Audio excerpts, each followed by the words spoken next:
Ang Kabataan Express ay hatid sa inyo ng UNICEF.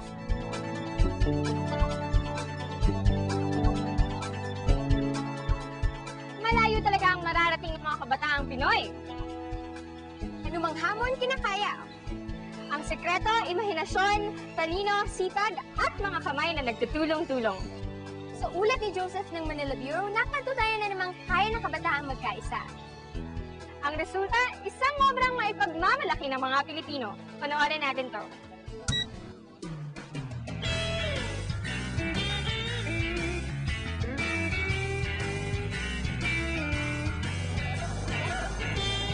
Paintbrush, pintura, at canvas. At ang may mga hawak, mga kabataan. Anong meron? It's only a dream that I thought it will not be coming materialized at all. Sa pangunguna ni Mr. Ronnie De Leon at ng kanyang organisasyon, ang OTSAA, isinagawa ang paglikha ng world record sa kategoryang longest painting on continuous canvas. Hawak ng United Arab Emirates ang world record sa kategoryang ito. Gumawa sila ng painting na may habang 2,978.4 meters. Halos kasing haba ito ng dalawang San Juanico Bridge, ang pinakamahabang tulay sa Pilipinas. Natalo kaya ito ng mga Pinoy?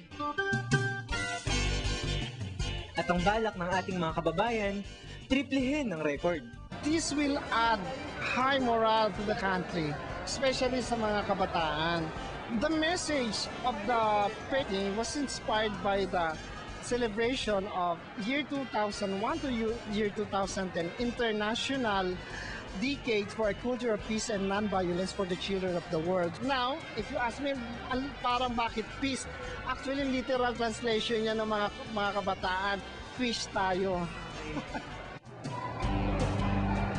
Taong 2006 nang inumpisahan ang proyektong ito.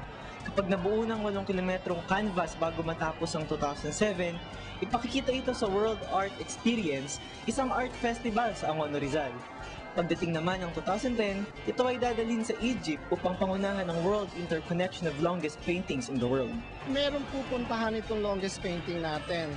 After I've gone through Guinness, if I'll make it to Guinness, and I'm very sure I'm gonna make it to Guinness World Records, this will be awarded as the first modern artwork na bibigyan ng award as the World Art Treasure of the New Millennium.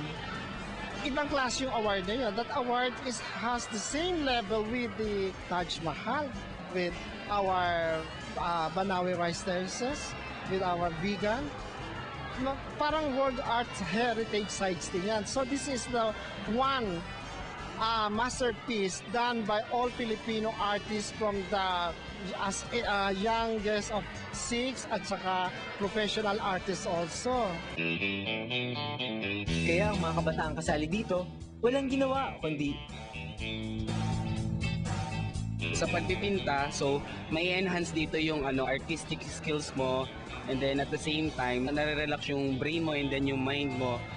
Tapos na ilalabas mo kung ano yung gusto mong sabihin. Kasi nga di ba may kasabihang a picture paints 1,000 words. So, pag painting, parang mas kaya kong i-express yung mga gusto kong palabasin na walang sino man na pwede mag-interfere. Gusto ko mag-join kasi di ba ano lang siya, yung once in a lifetime lang. Tapos gusto ko rin tulungan yung bansa natin ma-beat yung record ng UAE. Pag-express ko yung talent and ma-share ko sa mga kabataan at sa mga tao. Nandito kami kasi suporta na rin sa art, for the love of art. Alam mo, isa lang ang masasabi ko sa mga kabataan na they should understand, ang pagsali nila dito, hindi nila alam na immortalize nila subconsciously ang kanilang pangalan. Because what we're doing now is not just an ordinary longest painting. What we're doing now is more than longest painting, which is we're doing the treasure of the world that owned by purely Filipino people. Madumi at pagudma ng mga kabataang ito matapos magpinta. Mahalaga para sa kanilang maging bahagi ng pagpapakita sa buong mundo kung ano ang kayang gawin ng kabataang Pinoy.